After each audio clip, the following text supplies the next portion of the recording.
नमस्कार विद्यार्थी मित्रांनो, मी अभय पवार तुमच्या सगळ्यांचं स्वागत करतोय आपल्याच्या सेशनमध्ये. चॅप्टर चालू आपलं सेल डिव्हिजन. मागच्या लेक्चरला आपण सगळ्या चॅप्टर कंप्लीट केलाय, पण तरीसुद्धा आणखीन एकदा सगळ्या ओव्हरऑल चॅप्टरचं रिव्हिजन प्लस काही काही जे एक्स्ट्रा पॉईंट आहेत नीटच्या पॉईंट ऑफ व्ह्यूनं ते सुद्धा आपण डिस्कस करूया. सुरुवात करूया आपण आजच्या लेक्चरला. आता स्क्रीनवर तुम्हाला माहिती एक डिफरन्स दिसत असेल मायटोसिस आणि मिओसिस, आणि हा जरासा इम्पॉर्टंट डिफरन्स आहे, आपल्या स्टेट बोर्डच्या दृष्टीने सुद्धा महत्त्वाचा आहे. आणि बऱ्याच वेळेला सेल डिव्हिजनच्यावर हा क्वेश्चन पडत असतो, difference between mitosis and meiosis. आता आपण ओव्हरऑल सगळं समजले, म्हणजे सुरुवातीला आपण सेल सायकल समजून घेतली काय आहे ती. सेल सायकलमध्ये G1, S, G2 हे कशामध्ये असतात, इंटरफेजमध्ये असतात. त्यानंतर असते एम फेज, मिओटिक किंवा त्याला मायटोटिक फेज म्हणतो आपण. दोन प्रकारचं डिव्हिजन होत असतं, ते मे बी असेल मायटोटिक किंवा मिओटिक, म्हणजे सोमॅटिक सेलचं डिव्हिजन असेल किंवा ते असेल जर्म सेलचं, रिप्रोडक्टिव्ह सेलचं. आता ओव्हरऑल जरासं बेसिक आयडिया आपल्याला डिव्हिजनच्या बाबतीत आले. आता हे जे डिफरन्सचे पॉईंट आहेत ते फक्त झाल्यात, फक्त ॲज अ डिफरन्स पॉईंट म्हणून फक्त आपण डिस्कस करूया. आता फर्स्ट पॉईंट बघा काय आहे तो. इकडे मायटोसिस आहे, इकडे मिओसिस आहे, आणि डिफरन्स कधी पण करत असताना लक्षात ठेवा कुठला तर एक कॉलम करत जावा डिफरन्समधला. दोन्ही जर पाठ करत बसला तर एक्झामच्या वेळेला काय होत असतं की गोंधळ होत असतो नक्की कुठला पॉईंट कुठल्या कॉलममध्ये येतो. त्यामुळे तो जरा व्यवस्थित लक्षात ठेवा, कुठला तर एक कॉलम लक्षात ठेवायचा आणि दुसरा जो पॉईंट आहे तो तयार करायला शिका. आणि तुमच्या भाषेत जरासं उत्तर देण्याचा प्रयत्न करा. फार काही इंग्लिश का आपलं काही ग्रॅमॅटिकली सायन्समध्ये करेक्ट असलं पाहिजे असं काही नाही, पण एकदम बेसिक इंग्लिश सगळ्यांना माझ्यामध्ये येत असते. त्यामुळे एकदम सिंपल पॉईंट्स आहेत ते जराशी आपण बघूया. फर्स्ट पॉईंट बघा आता, मायटोसिस काय होते, 4 स्टेजेस असतात इन टोटल, आणि हे सगळं कसं काय धरून लक्षात ठेवायचं, इंटरफेस धरून. इकडे किती स्टेज आहेत बघा, टोटल 8 स्टेजेस आहेत. आता हे स्टेजेस कुठल्या तर एक्स्ट्रा ॲड झाले 4, तर लक्षात ठेवायचं मिओसिस हे दोनदा होते आपल्याला माहिती आहे, prophase, metaphase, anaphase, telophase, first आणि त्यानंतर सेकंड. त्यामुळे लक्षात ठेवायचं फेजेस ज्या टोटल आहेत त्या मायटोसिसमध्ये 4 आहेत, मिओसिसमध्ये 8 असणार आहेत, कारण मिओसिस हे दोनदा होते. त्यानंतर बघा, it happens in somatic cell. कुठं होतं हे आपल्याला माहित आहे, सोमॅटिक सेलमध्ये. सोमा म्हणजे काय, बॉडी सेल. आपल्या बॉडीमधल्या ओव्हरऑल ज्या सगळ्या सेल्स आहेत, म्हणजे जर्म सेल सोडून एग आणि स्पर्म ह्या सेल सोडून ज्या काही सगळ्या सेल्स आपल्या बॉडीमध्ये आहेत त्यांना काय म्हणणार आपण, तर सोमॅटिक सेल. सोमा म्हणजे काय, body. Division of somatic cell mitosis, division of germ cell त्याला काय म्हटलं आपण, मिओसिस. त्यानंतर थर्ड पॉईंट बघा, पर्पज इज सेल्युलर प्रोलिफरेशन, म्हणजे सेलचं जे काही लक्षात ठेवायचं, नंबर इन्क्रीज करायचा, सेलचा मास वाढवायचा आपल्याला, तर तेव्हा तिथं काय होत असतं, मायटोसिस. आता हे जो इम्पॉर्टन्स आहे तो कुठं होत असतो, मिओसिसमध्ये. तर तिथं काय असणार आहे, सेक्शुअल रिप्रोडक्शन, जे गॅमेट फॉर्मेशन होत असतात एग आणि स्पर्म, तिथंच मोस्टली काय होत असतं, मिओसिस होत असतं. त्यानंतर बघा, प्रोड्युसेस 2 डिप्लॉइड डॉटर सेल. आता हा शब्द फार महत्त्वाचा आहे बघा, डिप्लॉइड. डिप्लॉइड म्हणजे मी काय सांगितले, 2 सेट्स ऑफ क्रोमोझोम किंवा 2 copies of chromosome. As a number लक्षात ठेवा 46 क्रोमोझोम ह्युमनमध्ये, पण प्रत्येक ऑर्गॅनिझममध्ये हा जो क्रोमोझोमचा नंबर आहे तो काय असतो, डिफरंट असतो. फक्त लक्षात ठेवायचं काय, मायटोसिसचा रिझल्ट 2 डिप्लॉइड डॉटर सेल तयार होतात, आणि जे मिओसिस आहे त्यामध्ये काय झालंय बघा, टोटल 4 काय झालेत, हॅप्लॉइड. शब्द काय महत्वाचा आहे, haploid. Half number of chromosome किंवा 1 कॉपी ऑफ क्रोमोझोम तिथे काय झालेत, तर डॉटर सेल तयार झालेत, 4 हॅप्लॉइड. त्यानंतर पुढचा पॉईंट बघा, the chromosome number remain same, किंवा तिथे शब्द असतो कॉन्स्टंट. मदर सेलमध्ये सुद्धा 46, आणि जे काही डॉटर सेल्स आहेत दोन्ही त्यामध्ये सुद्धा काय असणार आहे, 46 असणार आहेत. पण जिथं मिओसिस आहे तिथं काय झालं बघा, क्रोमोझोम नंबर हाफ झालाय. हाल म्हणजे काय, आपण रिड्यूस झालाय म्हणू शकतो साधे सोप्या भाषेत. क्रोमोझोम नंबर रिड्यूस झालाय, 23 झालता, म्हणजेच त्याला काय म्हणतो आपण, हॅप्लॉइड. त्यानंतर लास्ट पॉईंट बघा, जेनेटिक व्हेरिएशन डझंट चेंज.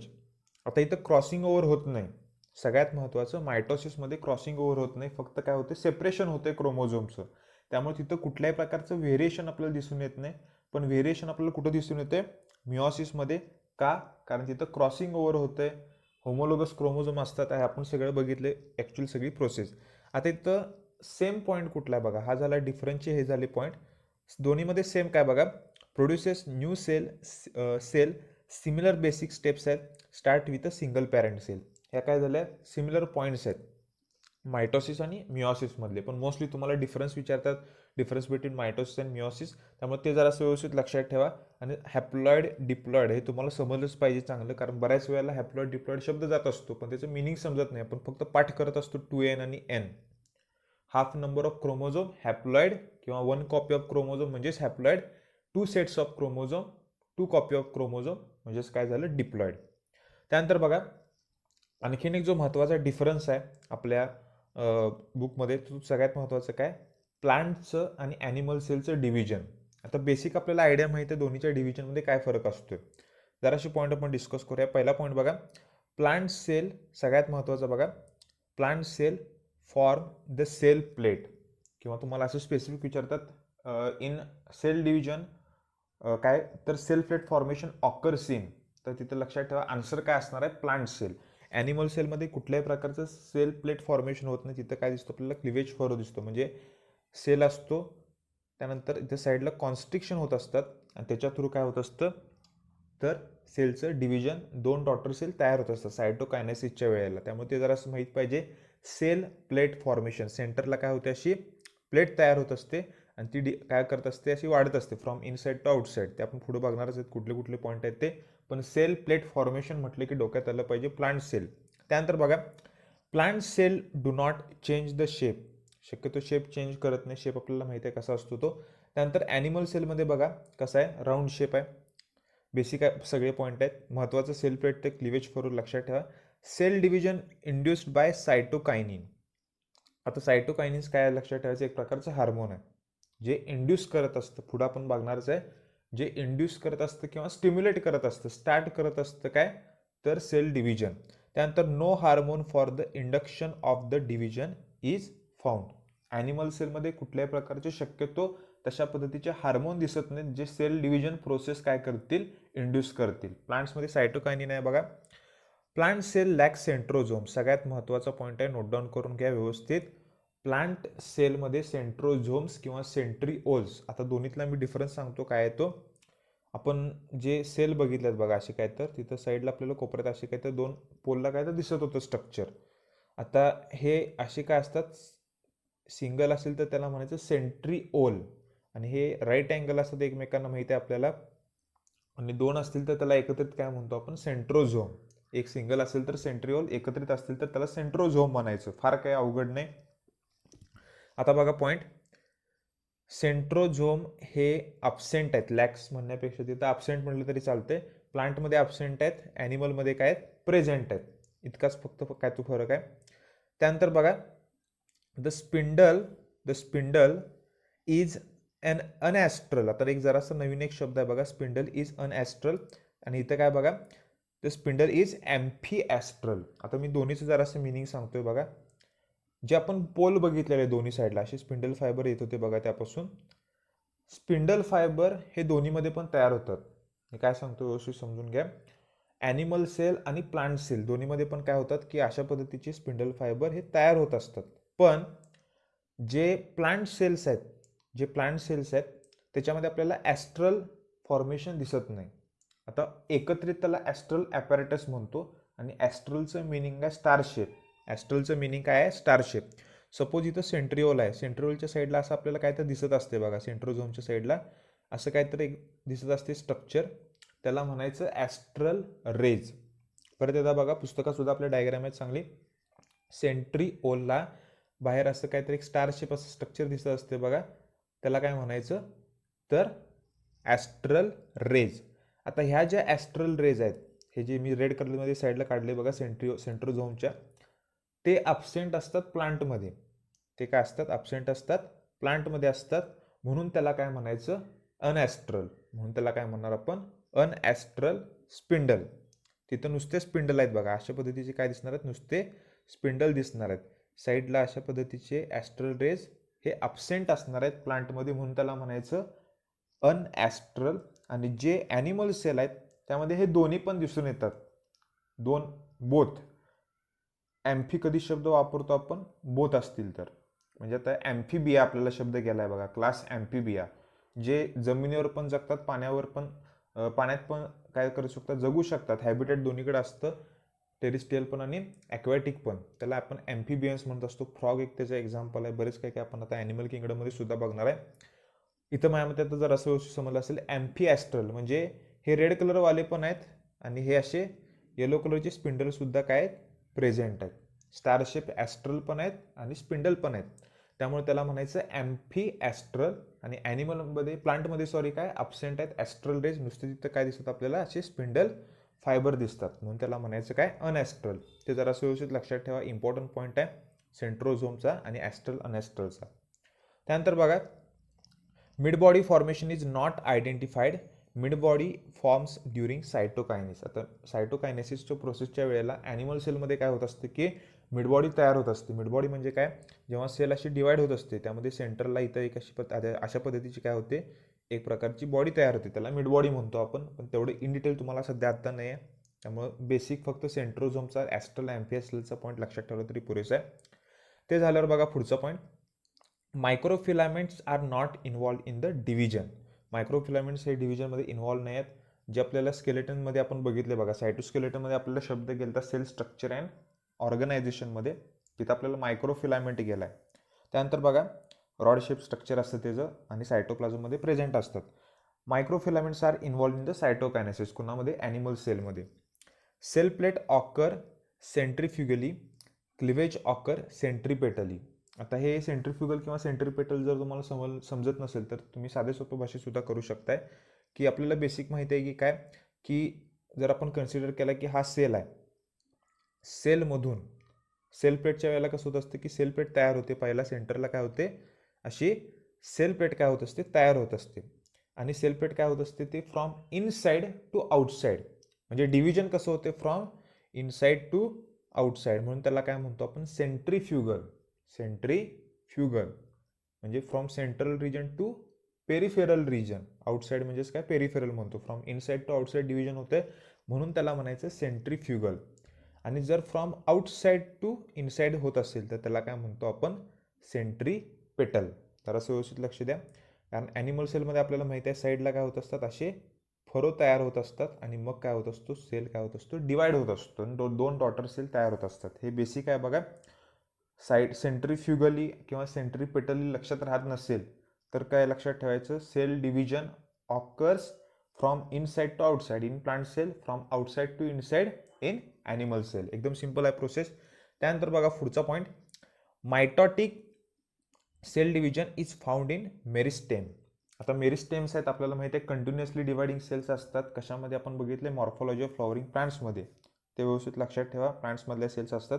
आणि ॲनिमलमध्ये बघा, mitotic cell division occurs in the bone marrow and many epithelia. Epithelia म्हणजे आपले जे सेल्स असतात पेरिफेरल रिजनला आणि इनर लाइनिंग असतं त्याचं, ते आपण ॲनिमल टिश्यूमध्ये बघणार आहे. ॲक्च्युअल इपिथेलियल सेल्स म्हणजे काय असतात, साधं सोपं लक्षात ठेवलं तरी चालते. आपले काय म्हणूया आपण, आउटर किंवा प्रोटेक्टिव्ह ज्या सेल्स असतात त्याला काय म्हणणार आपण, इपिथेलियल सेल्स. ते आपण जरासं इन डिटेल बघणार आहे, कारण त्याचे तुम्हाला प्रॉपर टाईप्स सांगितले पाहिजेत, कसे त्याला इपिथेलियल काय म्हणायचं, सिम्पल काय असतं, कंपाऊंड काय असतं, आणि ते आपण बघणार आहे चॅप्टर ॲनिमल टिश्यूमध्ये. आता तेवढे इन डिटेल सांगणार तर गरजेचं नाही. आणि बोन मॅरो म्हणजे आपल्या बोनमध्ये जी कॅव्हिटी असते त्याला बोन मॅरो म्हणतो आपण.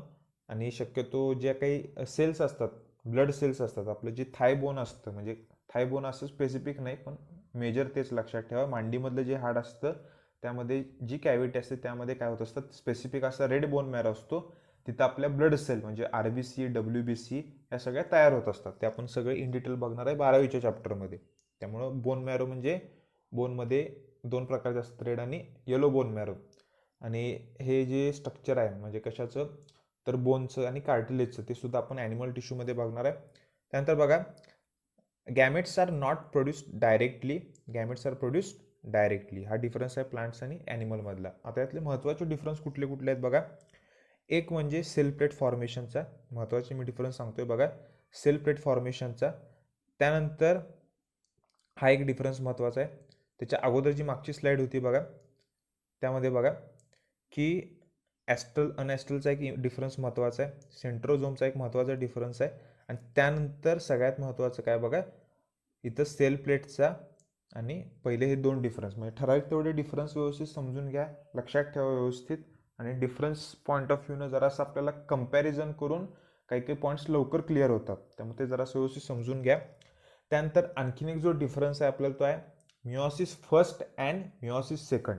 सगळ्यात पहिला जो आपण डिफरन्स बघितलेला तो काय होता, मायटॉसिस आणि meiosis, equational division, reductional division. पण आता आपण काय बघतोय, मिओसिसमध्ये पहिलं मिओसिस आणि दुसरं मिओसिस यातला डिफरन्स बघतोय बघा. फर्स्ट पॉईंट बघा, मिओसिस फर्स्ट इज अ हेटेरोटायपिक, महत्त्वाचा पॉईंट आहे. इकडे काय होमोटायपिक. हेटेरो का, हेटेरो म्हणजे डिफरंट, होमो म्हणजे काय सेम. इकडे हे जे मिओसिस फर्स्ट असतं ते कसं असतं रिडक्शनल डिव्हिजन, हे कसं असतं equational division, same as mitosis. Reduces chromosome number in the daughter cell, equalise the chromosome number in both parent and daughter cell. त्यामुळं लक्षात ठेवा व्यवस्थित, MCQचा क्वेश्चन आहे. Meiosis first is always reductional division, meiosis second is equational division. Reductional division म्हणजे त्याला तसं काय म्हणतो, क्रोमोझोम नंबर काय होत असतो रिड्यूस होत असतो. हॅप्लॉइडचं काय होतंय, सॉरी डिप्लॉइडचं काय होतंय, हॅप्लॉइड होते.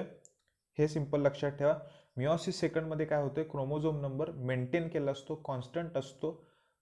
हॅप्लॉइड पासून परतच हॅप्लॉइड काय होतात 4, 2 हॅप्लॉइड पासून 2 परत काय होतं 4 हॅप्लॉइड डॉटर सेल तयार होतात. त्यामुळे तिथं क्रोमोझोम नंबर हा इक्वली डिस्ट्रीब्यूट असतो, म्हणून त्याला काय म्हणतो आपण इक्वेशनल डिव्हिजन. त्यामुळे ते जरा व्यवस्थित लक्षात ठेवा. सगळ्यात महत्त्वाचं आहे meiosis first reductional, meiosis second equational division. त्यानंतर पुढचा पॉईंट बघा, homologous chromosomes are present at the beginning. आपल्याला माहिती आहे बघा होमोलोगस म्हणजे काय, ज्या क्रोमोझोमचा शेप, साईज, स्ट्रक्चर किंवा पोझिशन ऑफ सेंट्रोमियर सेम असते त्याला काय म्हणतो आपण होमोलोगस क्रोमोझोम.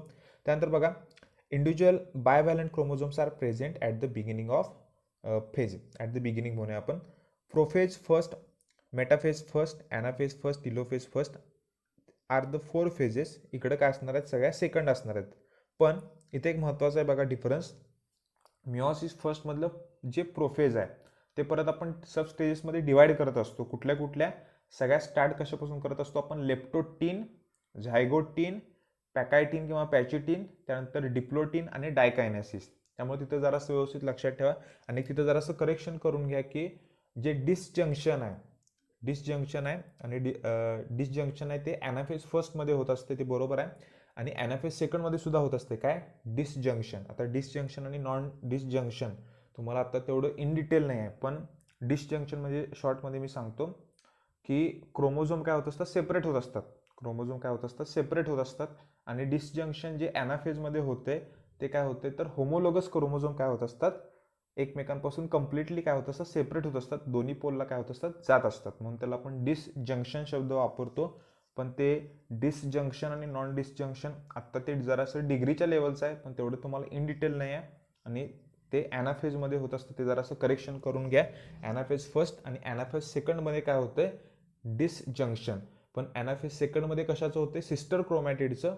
आणि इकडे कसलं होतं तर लक्षात ठेवायचं, होमोलोगस क्रोमोझोमचं. ते त्यामुळे ते जरासं माहीत पाहिजे. मी आणखी एकदा रिपीट करणार आहे, ते जरासं व्यवस्थित लक्षात ठेवा. आता डिफरन्स बघूया आपण पुढचा point. Individual chromosomes are present in the daughter nuclei. Sister chromosomes are present in the daughter nuclei. आता हा डिफरन्स पहिला समजून घ्या. तुम्हाला माझ्या आठवत असेल आपण ॲनिमेशनच्या थ्रू सुद्धा बघितले. हा एक क्रोमोझोम आहे आणि हे त्याचे टोटल काय झाले, असे 4 आर्म झाले.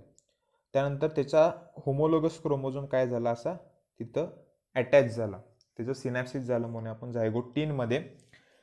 आता सेपरेशन होताना पहिला सेपरेशन कसं होते बघा, की हा जो सेल आहे इकडे हा एक सेपरेट होणार, इकडे हा एक सेपरेट होणार. जे काही जेनेटिक मटेरियलचं ते एक्सचेंज झाल्यावर म्हणजे एका सेलमध्ये रेड जाणार आहे, एका सेलमध्ये ब्ल्यू काय होणार आहे, क्रोमोझोम काय होणार आहे, जाणार आहे. एका सेलमध्ये रेड गेला, एका सेलमध्ये काय झाला, ब्ल्यू गेला पहिल्या मिओसिसमध्ये. त्यामुळे इथं काय झालं बघा, individual chromosomes are present in the daughter nuclei. पण इथं काय होते बघा, sister chromosomes are present in the daughter nuclei. आता हा जो ब्ल्यू कलरचा आहे बघा, हा ब्ल्यू कलरचा काय होणार आहे परत आणि असा डिवाइड होणार आहे. काय होणार आहे, तर डिवाइड होणार आहे. म्हणून त्याला काय म्हणतो, सिस्टर क्रोमोझोम. एकाच क्रोमोझोमवरचे आर्म त्याला म्हणतो आपण सिस्टर क्रोमॅटिड किंवा सिस्टर क्रोमोझोम. 2 डिफरंट क्रोमोझोमवरचे असेल तर त्याला काय म्हणतो आपण, नॉन सिस्टर. एकदम सिंपल आहे बघा. त्यानंतर पुढचा point, chromosomal crossing over during prophase first. आणि स्पेसिफिक कुठली फेज आहे आपल्याला माहित आहे, क्रॉसिंग ओव्हर कुठं होत असतं, पॅकायटीन किंवा पॅचिटीनमध्ये. व्यवस्थित लक्षात ठेवा. No chromosomal crossing over occurs during prophase second. आता हे जरासं महत्त्वाचं आहे बघा, क्रॉसिंग ओव्हर ही प्रोसेस कुठं झाली, मिओसिस फर्स्टमध्ये. त्यामुळे ते महत्त्वाचं आहे, व्यवस्थित नोट डाऊन करून घ्या. A complex division takes place more time. A comparatively less simple and takes less time. आता हे साधं सोपं लक्षात ठेवा. हे कॉम्प्लेक्स का म्हटलं आपण, जर तुम्हाला माहीत असेल तर प्रोफेज फर्स्ट हे आपण डिवाइड करतो 5 सब स्टेजेसमध्ये. मिओसिसमधलं प्रोफेज फर्स्ट डिवाइड करतोय आपण 5 सब स्टेजेसमध्ये. Start from the leptotene up to the diplotene diakinesis. इथं पण काय करत असतो आपण, डिवाइड करत असतो. ही जराशी कॉम्प्लेक्स प्रोसेस आहे as compare to meiosis second. त्यामुळे ते जरासं व्यवस्थित लक्षात ठेवा. त्यानंतर preceded by interphase, no interphase takes place. आता दोन्हीच्या मध्ये लक्षात ठेवायचं इंटरकायनेसिस होत असतं, इंटरकायनेसिस. पण मिओसिस फर्स्टच्या अगोदर इंटरफेज असणार आहे. मिओसिस सेकंड झाल्यावर इंटरफेज असणार आहे, पण त्याला स्पेसिफिक शब्द आपण वापरतो इंटरकायनेसिस, जिथं एस फेज अब्सेंट असते, म्हणजेच काय डीएनएचं रिप्लिकेशन होत नाही. इंटरकायनेसिस म्हणजेच काय, कुठली फेज आहे which occurs in between the two meiotic division, meiosis first and meiosis second. ते झाल्यावर बघा पुढचा पॉईंट. आता आपण टाईप्स ऑफ मायटोसिस बघूया. आता पहिला आपण फेजेस बघत होतो, आता इथे स्पेसिफिक टाईप्स आहेत. पहिला पॉईंट बघा काय, अनॅस्ट्रल मायटोटिक डिव्हिजन, ज्यामध्ये ॲस्टर म्हणजे सेंट्रिओल आहे सपोज हा, त्याच्या बाजूला असे जे काही स्टारशिप स्ट्रक्चर दिसतं आपल्याला, त्याला म्हणायचं ॲस्ट्रल. आणि दुसरा एक प्रकार असतो तो काय असतो, स्पिंडल फायबर. जर दोन्ही असतील तर त्याला म्हणायचं ॲम्फिॲस्ट्रल. एकच असेल म्हणजे कोण स्पिंडल फायबर असतील तर त्याला काय म्हणणार आपण, अनॲस्ट्रल. आता अनॲस्ट्रल मायटोटिक डिव्हिजन कुठे दिसणार आहे आपल्याला, तर प्लांट सेलमध्ये. एकदम सिंपल आहे बघा. त्यानंतर पुढचा पॉईंट बघा, ॲम्फिॲस्ट्रल मायटोटिक डिव्हिजन, 2 ॲस्टर असणार आहेत मगाशीच मी सांगितलं, आणि ते कुठं असणार आहे, ॲनिमल सेलमध्ये. Intra nuclear mitotic division, nuclear membrane, persist, protozoan आणि इस्तेचं एक्झाम्पल आहे. आता इंट्रा न्यूक्लिअर जे मायटोटिक डिव्हिजन आहे त्याच्यामध्ये काय होत असतं की आपल्याला माहिती आहे की जेव्हा सेलचं डिव्हिजन होतंय प्रोफेजमध्ये आपण बघत असतो nucleolus and nuclear membrane start to disappear. ते निघून जातात. सेलमध्ये काय होतं, न्यूक्लिअर मेम्ब्रेन आणि न्यूक्लिओलस निघून जातात आणि स्पिंडल फायबर येतात, हे आपण बघितलंय. पण इथं काय होतंय बघा, इंट्रा न्यूक्लिअर मायटोटिक डिव्हिजनमध्ये न्यूक्लिअर मेम्ब्रेन परसिस्ट आहे, म्हणजे आहे तसं राहिलंय, ते डिसअपिअर झालं नाही, ते निघून गेलं नाही. त्या न्यूक्लिअर मेम्ब्रेनच्या आतच काय झाले, त्या तर प्रोटोझॉनचं ईस्टचं काय झाले, सेलचं डिव्हिजन झाले. ते जरा व्यवस्थित लक्षात ठेवा. एक्स्ट्रा न्यूक्लिअर म्हणजेच काय, न्यूक्लिअर मेम्ब्रेन काय होते, डिसअपिअर होते प्लांट आणि ॲनिमल सेलमध्ये. बेसिक टाईप्स आहेत. आणखी बरेच काही काही टाईप्स आहेत, म्हणजे त्याला डायनोफ्लॅजिलेटमध्ये एक स्पेसिफिक काय होत असतं की डिव्हिजन होत असतं. डायनोफ्लॅजिलेट गेलं आहे आपल्याला, त्याला डायनोमायटोसिस म्हणतो आपण.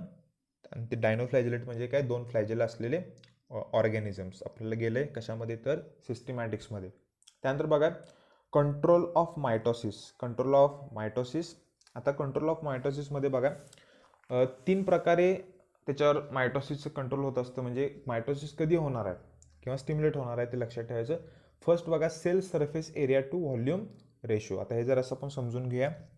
सगळ्यात महत्त्वाचं, जर सेल सरफेस एरिया आणि व्हॉल्यूम रेशोमध्ये काही चेंजेस झाले तर ते इंड्यूस काय करणार आहेत, स्टार्ट काय करणार आहेत, मायटोसिस. आता एक सिंपल मी फक्त कॅल्क्युलेशन सांगतोय. जे सरफेस एरिया असतात, सरफेस एरिया काय असतात लक्षात ठेवायचं, ते स्क्वेअर सेंटीमीटरमध्ये आहेत. आणि जे व्हॉल्यूम आहे ते काय कन्सिडर करायचं आपण, क्यूब सेंटीमीटरमध्ये. क्यूब सेंटीमीटर आणि स्क्वेअर सेंटीमीटर आपल्याला माहीत आहे. जास्त काही मॅथमॅटिकल आपल्या इथे इक्वेशन नाही आहेत, फक्त मी समजण्यासाठी एक सिंपल सांगतोय बघा. सपोज आपण सेलचा सरफेस एरिया कन्सिडर करूया की तो 1 सेंटीमीटर आहे. आता जरा व्यवस्थित लक्ष द्या.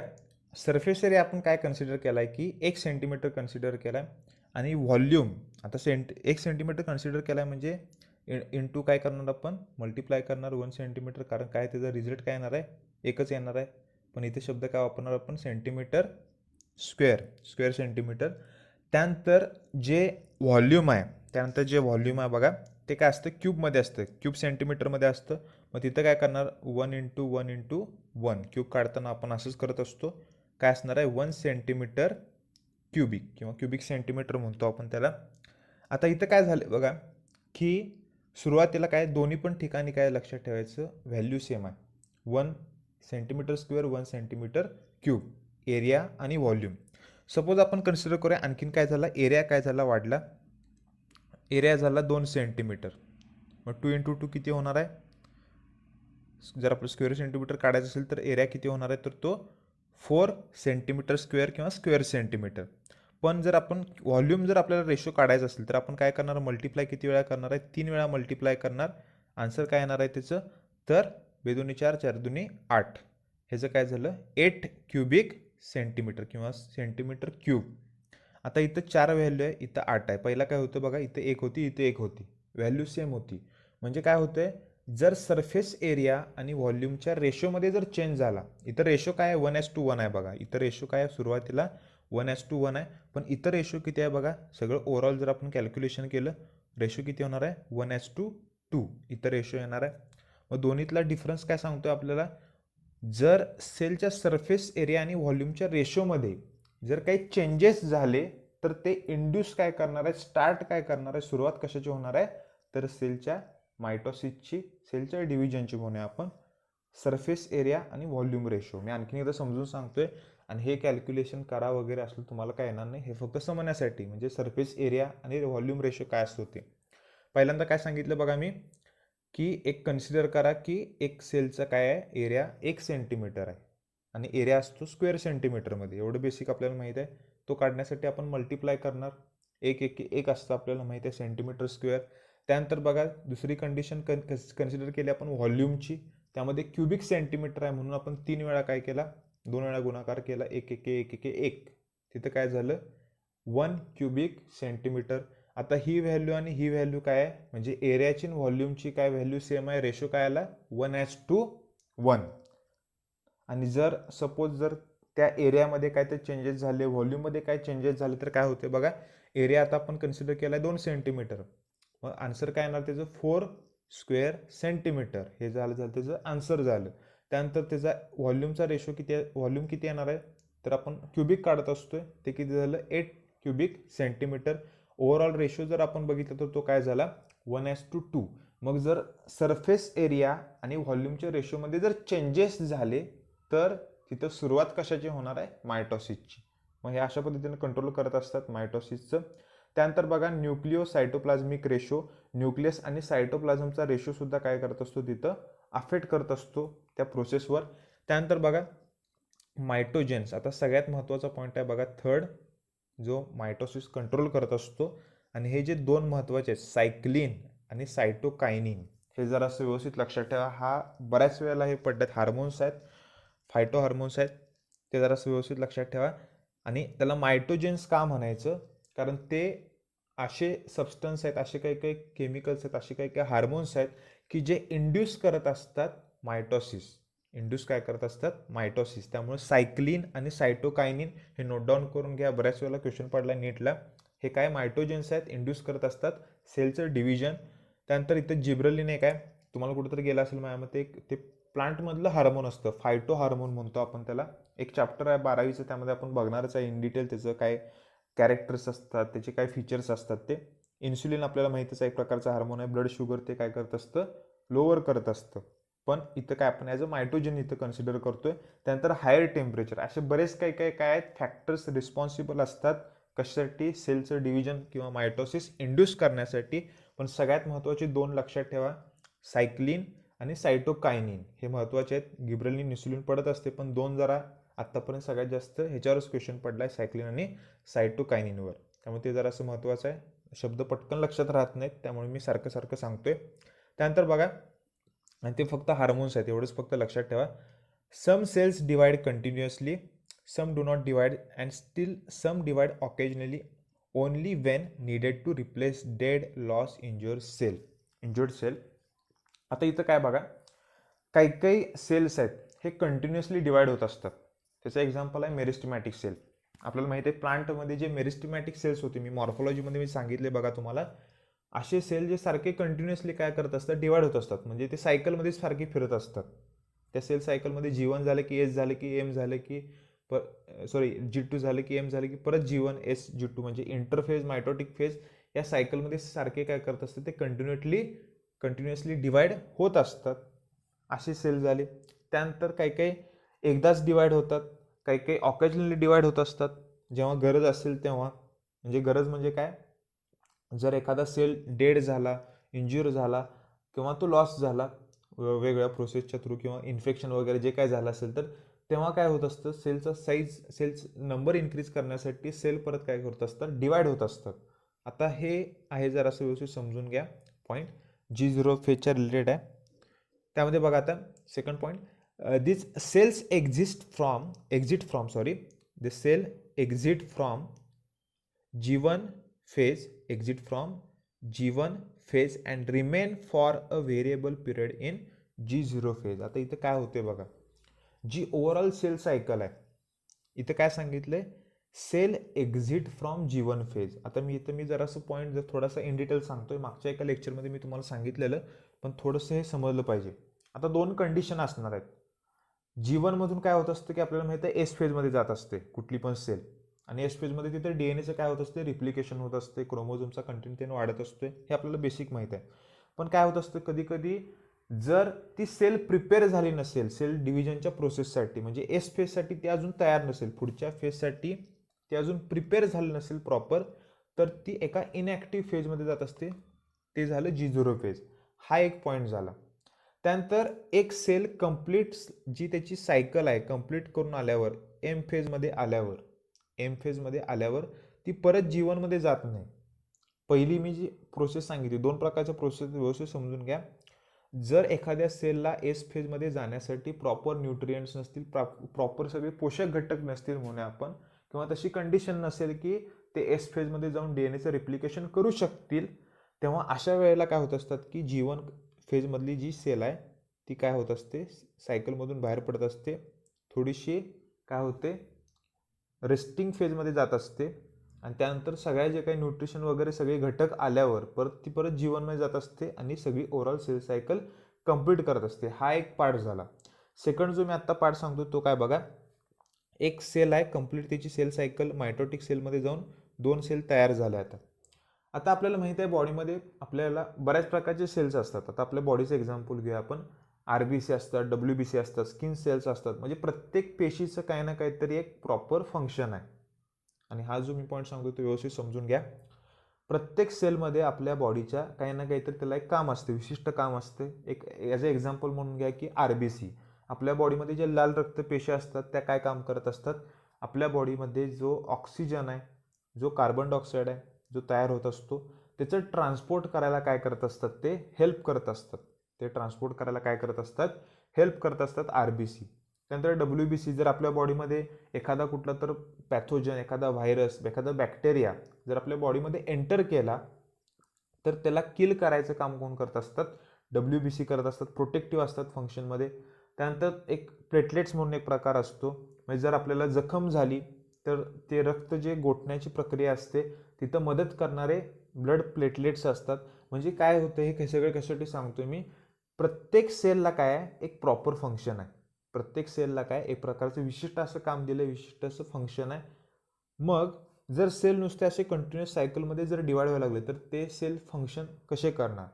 आता इथे एक पॉईंट महत्त्वाचा आहे बघा, सेल डिवाइड झाल्यावर एका त्या प्रोसेसमध्ये असतात, त्याला म्हणतो आपण डिफरन्शिएशन. त्याला काय म्हणतो आपण, डिफरन्शिएशन. डिफरन्शिएशन म्हणजेच काय, एखाद्या सेलला, मी शब्द काय सांगतोय बघा पुढे आपण बघणारच आहे, पण मी काय सांगतो त्याकडे जरासं लक्ष द्या. एखादी सेल डिफरन्शिएट होते, म्हणजेच काय, वेगळी होते म्हणूया आपण. डिफरन्शिएट होते म्हणजे नक्की काय होतं, तर ती एक प्रॉपर फंक्शन करायला चालू करते. काय करते, एक प्रॉपर फंक्शन, एक स्पेशलाइज्ड फंक्शन, की या सेलनं आता हे काम करायचं. आता इथे एक एक्झाम्पल बऱ्याच वेळेला पडत असते की G0 फेजमध्ये कोण जाते, म्हणजे सारखं डिवाइड कोण होत नाही. तर आपल्या बॉडीमध्ये ज्या न्यूरॉन सेल्स आहेत किंवा हार्ट सेल्स आहेत, हार्ट मसलमधल्या सेल्स आहेत, त्या एकदा तयार झाल्यावर परत कधीही डिव्हिजनमध्ये पार्ट घेत नाहीत. त्या कधीही परत डिव्हिजनमध्ये पार्ट घेत नाहीत. हे जरा असं व्यवस्थित लक्षात ठेवा, बेसिक आहे एकदम. त्यानंतर बघा इथले जरा पॉईंट डिस्कस करूया. त्यानंतर डिफरन्शिएशन, डिफरन्शिएशन सांगतोय मी तुम्हाला काय ते. G0 फेज किंवा G0 फेज इज क्विएसंट. आता ह्याचा उच्चार काही काही क्वेसंट करतात, क्विएसंट करतात, 2-3 प्रोनाऊन्सिएशन करत असतात, त्याचं सगळं बरोबर आहे. आता हे जे क्विएसंट फेज आहे त्यामध्ये काय होत असतं, during which cell are metabolically active. आणि हे स्टेटमेंट सगळ्यात महत्त्वाचं आहे, नोट डाऊन करून घ्या. Third statement, third point, G0 phase त्याला क्वेसंट फेज किंवा रेस्टिंग फेज म्हणतो आपण. During which cell is metabolically active. Metabolically active आहे म्हणजे त्याच्यामध्ये सगळ्या रिॲक्शन्स होतात, पण ती सेल डिवाइड होत नाही. सगळ्यात महत्त्वाचं काय, G0च्या फेजमध्ये असलेली सेल ही डिवाइड होत नाही unless they receive some external signals to do so. जोपर्यंत एखादे कुठले एक्सटर्नल सिग्नल्स असे काही काही त्यांना सिग्नल्स मिळत नाहीत तोपर्यंत ते डिवाइड होत नाहीत. त्याला म्हणतो आपण इनॲक्टिव्ह स्टेज म्हणतो, रेस्टिंग स्टेज म्हणतो आणि क्वेसंट स्टेज बऱ्याच वेळेला शब्द पडत असतोय. कधी कधी नुसतं G0 टाकत असतात. त्यामुळे G0च्या बाबतीत हे स्टेटमेंट व्यवस्थित लक्षात ठेवा. In G0 phase cells remains metabolically active but do not divide. महत्त्वाचा पॉईंट आहे. Cell skin fibroblast remains in G0 phase until they are stimulated to divide for repairing damage skin cause due to the injury. Fibroblast cells असतात, जोपर्यंत एखादी injury होत नाही तोपर्यंत ते काय होत नाही, डिवाइड होत नाही. ते त्याचे कॉमन एक्झाम्पल सांगितले, पण हे थर्ड स्टेटमेंट सगळ्यात महत्त्वाचं आहे. परत मी सांगतोय, मेटाबॉलिकली ॲक्टिव्ह असतात, रिॲक्शन होत असतात, पण डिवाइड होत नाहीत G0 फेजमध्ये. इथं बघा, आता स्क्रीनवर डायग्राम मागच्या एका लेक्चरमध्ये मी चेक पॉईंटच्या वेळेला तुम्हाला सांगितलं क्विसेंट स्टेट काय असते ते, रेस्टिंग स्टेट काय असते ते. सेल सायकल कंप्लीट झाली आणि सेल बाहेर पडली G1 मधून, इनॲक्टिव्ह आहे. मेटाबॉलिकली का कसं आहे तर मेटाबॉलिकली ॲक्टिव्ह आहे. व्यवस्थित लक्षात ठेवा, हाच शब्द बऱ्याच वेळेला विद्यार्थी चुकत असतात. नक्की ते प्रोसेस काय होत असते. रेस्टिंग आहे म्हटल्यावरती मेटाबॉलिकली इनॲक्टिव्ह असणार आहे, पण तसं नाही आहे. मेटाबॉलिकली ॲक्टिव्ह आहे पण डिवाइड होत नाही. हे जर असं व्यवस्थित लक्षात ठेवा. बाकी चेक पॉईंट ते सगळे आपण बघितलेत. आता जर असा आपण महत्त्वाचा पॉईंट बघूया काय आहे तो. The cell derived from the root, apical shoot, apical meristem and cambium differentiate and mature to perform specific function termed as differentiation. आता हे जे पॉईंट्स आहेत, हे कॅम्बियम काय असतं, जरासा नवीन शब्द काय आपल्याला, cambium, route, shoot, apical, meristem. आता हे एक चॅप्टर आपल्याला प्लांट टिश्यू, आणि मी हे असं का सांगत असतोय, प्रत्येक हे चॅप्टर इंटरलिंक्ड आहेत. म्हणजे हा चॅप्टर झाल्यावर हा चॅप्टर, म्हणजे यामधलं कुठल्या तर दुसऱ्या तुम्हाला चॅप्टरमध्ये त्याचा काहीतरी रेफरन्स जाणार आहे. त्यामुळे तो चॅप्टर झाल्यावर त्याबद्दल आपल्याला कंप्लीट नॉलेज येते. आणि इथं मी फक्त बेसिक असं एवढंच असं सांगू शकत नाही. त्यामध्ये जरासं कॅम्बियमचं प्रॉपर स्ट्रक्चर समजलं पाहिजे. त्यानंतर apical meristem, root meristem, shoot meristem काय असतात त्याचं पोझिशन आपल्याला समजलं पाहिजे, मेरिस्टेमचे टाईप्स समजले पाहिजेत. मग ते आपल्याला त्या स्पेसिफिक चॅप्टरमध्ये, त्यामध्ये तेव्हा बघूया आपण. आत्ता फक्त काय समजून घ्यायचं बघा, एक सेल आहे ती मॅच्युअर झाली आणि त्या सेलनं काय केलं, एक स्पेसिफिक असं फंक्शन करायला चालू केलं. त्याला जे विशिष्ट काम दिलंय ते त्यानं करायला चालू केलं, त्याला म्हणायचं डिफरन्शिएशन. त्यानंतर बघा, the living differentiated cells that have lost the capacity to divide and can regain capacity of division under certain conditions term as dedifferentiation. आणि हे स्पेसिफिक प्लांट सेलमध्ये होत असतं बघा. एक सेल्स असतात पॅरेनकायमा सेल्स, ते सुद्धा आपण प्लांट टिश्यूमध्ये बघणार आहे. पण पॅरेनकायमा म्हणजे त्याला सराउंडिंग सेल्स म्हणतो आपण. अशा बाजूचे जे सेल्स असतात, जेव्हा आपण रूट स्टेमचं सेक्शन घेत असतो त्याला पॅरेनकायमा सेल्स म्हणायचे, कॉर्टेक्समध्ये असतात. फक्त प्लांटमधलं एक सेल आहे, एवढं लक्षात ठेवा आत्तापुरतं. मग त्या पॅरेनकायमा सेल आता, म्हणजे पहिला मेरिस्टेमॅटिक सेल होत्या. मी काय सांगतो त्याकडे जरासं व्यवस्थित लक्ष द्या. कंटिन्युअसली डिवायडिंग सेल काय म्हणतो आपण, मेरिस्टेमॅटिक सेल. त्या मेरिस्टेमॅटिक सेल्सपासून तयार झाल्या काय, पॅरेनकायमा सेल. ही जी प्रोसेस आहे त्याला म्हणायचं काय, डिफरन्शिएशन. काय सांगतो व्यवस्थित समजते का बघा. मेरिस्टेमॅटिक सेल्स कंटिन्युअसली डिवायडिंग सेल्स आहेत, सायकलमध्ये फिरणार आहेत. पण मेरिस्टेमॅटिक सेल काय झाली, एक मेरिस्टेमॅटिक सेल कन्सिडर करूया डिफरन्शिएट झाली आणि त्यापासून झालं पॅरेनकायमा सेल किंवा एक प्लांट सेल तयार झाली म्हणूया आपण. त्याला एक स्पेसिफिक काय तर काम आहे, त्यांचं काम करायला चालू केलं. त्यानंतर गरज पडल्यावर काय झालं की ही जी पॅरेनकायमा सेल आहे परत काय झाली, डिवाइड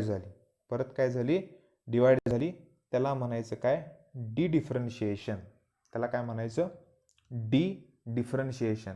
एक सेकंडरी ग्रोथ म्हणून एक प्रकार असतो, तो आपण प्लांट टिश्यूमध्ये बघणार आहे. फक्त समजून घ्यायचं, मेरिस्टेमॅटिक सेल आहे, वेगळी झाली, प्रॉपर फंक्शन करायला लागली, पॅरेनकायमा सेल परत सेल डिव्हिजनमध्ये आली, त्याला आता म्हणायचं डी डिफरन्शिएशन. जी त्या सेलनं काय केली, कपॅसिटी रिगेन केली सेलचं डिव्हिजन होण्यासाठी, पेशीचं विभाजन करण्याची कपॅसिटी, क्षमता परत आणि मिळाली त्या सेलला. मग त्या सेलमध्ये काय झालं, डी डिफरन्शिएशन झालं त्या प्रोसेसला. Some meristem tissue divide and produce cell that once again lose the capacity to divide but mature to perform specific function termed as redifferentiation. आणि डिडिफरन्शिएशन झाल्यावर परत काय होणार आहे, रिडिफरन्शिएशन. डिडिफरन्शिएशन झालं परत काय होणार आहे, ती सेल परत सायकल कंप्लीट केल्यावर परत काय होणार आहे, रिडिफरन्शिएशन. त्यामुळे तो जरासा सिक्वेन्स लक्षात ठेवा. पहिल्यांदा सेल बाहेर पडली, डिफरन्शिएशन झालं, स्पेशलाइज फंक्शन झालं, ती सेल जर परत सेल सायकलमध्ये आली, डिडिफरन्शिएशन, परत बाहेर गेली, रिडिफरन्शिएशन. त्यामुळे ते जरासं व्यवस्थित लक्षात ठेवा, पॉईंट महत्त्वाचे आहेत. आणि जास्त करून डिडिफरन्शिएशन जरासं महत्त्वाचं आहे.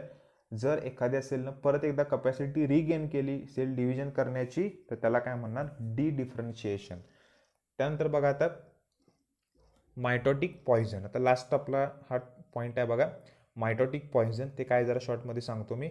Inhibit cell division. इनहिबिट म्हणजे काय, स्टॉप करणं. एखादी प्रोसेस आहे, स्टॉप करणं. स्टिम्युलेट करणं म्हणजे काय, स्टार्ट करणं. किंवा इंड्यूस करणं म्हणजे काय, स्टार्ट करणं. इंड्यूस मगाशी गेलता बघा, इंडक्शन म्हणजे सुरुवात. आणि इनहिबिशन किंवा इनहिबिट म्हणजेच काय, थांबवतं. लक्षात ठेवायचं, कुठली तर प्रोसेस आहे ती थांबवायचं काम करतं, त्याला इनहिबिट म्हणायचं. त्यामध्ये बघा आता अझाईड आणि सायनाईड एक प्रकारचे काय ते केमिकल्स आहेत म्हणूया आपण, सबस्टन्स आहेत. अझाईड आणि सायनाईड काय करतात, सेल डिव्हिजन स्टॉप करतात. आणि स्पेसिफिक हा पॉईंट व्यवस्थित लक्षात ठेवा, MCQचा क्वेश्चन आहे. कुठली फेज आहे, प्रोफेज. अझाईड आणि सायनाईड हे डिव्हिजन स्टॉप करतात कुठल्या फेजला, प्रोफेजच्या. बऱ्याच वेळेला क्वेश्चन पडलाय. त्यानंतर कॉल्जिसिन एक प्रकारचं केमिकल आहे, एका प्लांटपासून तयार करत असतो आपण, कॉल्जिसिन. ते सुद्धा काय करत असतं, डिव्हिजन स्टॉप करत असतं. कुठल्या फेजमध्ये, मेटाफेजमध्ये. हे सगळ्यात महत्त्वाचं आहे बघा, कुठल्या फेजमध्ये कोण डिव्हिजन स्टॉप करते. अझाईड सायनाईड प्रोफेजमध्ये, कॉल्जिसिन मेटाफेजमध्ये. त्यानंतर बघा ॲक्च्युली काय करतं ते, stop spindle fibre formation. Mustard gas आणि कार्बन मोनॉक्साईड हे दोन प्रकारचे गॅस आहेत, ते सल्फर मस्टर्डपासून तयार करत असतात. हे दोन्ही काय करतात, क्रेब्स सायकल स्टॉप करतात. क्रेब्स सायकल, एक सायंटिस्ट होता क्रेब्स, त्यानं ते सायकलचा शोध लावला म्हणून त्याला क्रेब्स सायकल म्हणायचं. आणि ते बघणार आहे आपण रेस्पिरेशनमध्ये. शॉर्टमध्ये सांगतो की ग्लुकोज तयार होण्याची जी प्रोसेस असते, ग्लुकोजचं जे ब्रेकडाऊन असतं, ग्लुकोजचं ब्रेकडाऊन असतं, त्यामध्ये म्हणजे ग्लुकोजपासून आपल्याला काय, आपल्याला माहिती आहे एनर्जी तयार होत असते. त्यामधले एक फेज आहे म्हणूया आपण, इंटरफेज म्हणण्यापेक्षा एक सायकल आहे म्हणूया आपण, त्याला म्हणायचं क्रेब्स सायकल. मग थोडक्यात त्याचा रोल काय असतो, ग्लुकोजचं ब्रेकडाऊन कशामध्ये करणं, तर एनर्जीमध्ये करणं. त्यामुळे ते काय होतं, तिथे ATP तयार होत नाही. तर आपण सेल डिव्हिजनमध्ये बघितलं बघा, ATP फॉर्मेशन गरजेचं आहे, RNA सिंथेसिस गरजेचं आहे. मग तिथे ATP तयार झालं नाहीत तर त्याचं जे प्रॉपर एखाद्या सेलला एनर्जी पाहिजे सेल सायकलसाठी, ती एनर्जी मिळणार नाही. कशामुळं, क्रेब्स सायकल स्टॉप झाल्यामुळं. क्रेब्स सायकल स्टॉप का होणार आहे, मस्टर्ड गॅस किंवा कार्बन डायऑक्साईड त्याच्या पॉयझनमुळे किंवा त्याच्या काही काही केमिकल्समुळे काय होणार आहे, ते क्रेब्स सायकल स्टॉप होणार आहे.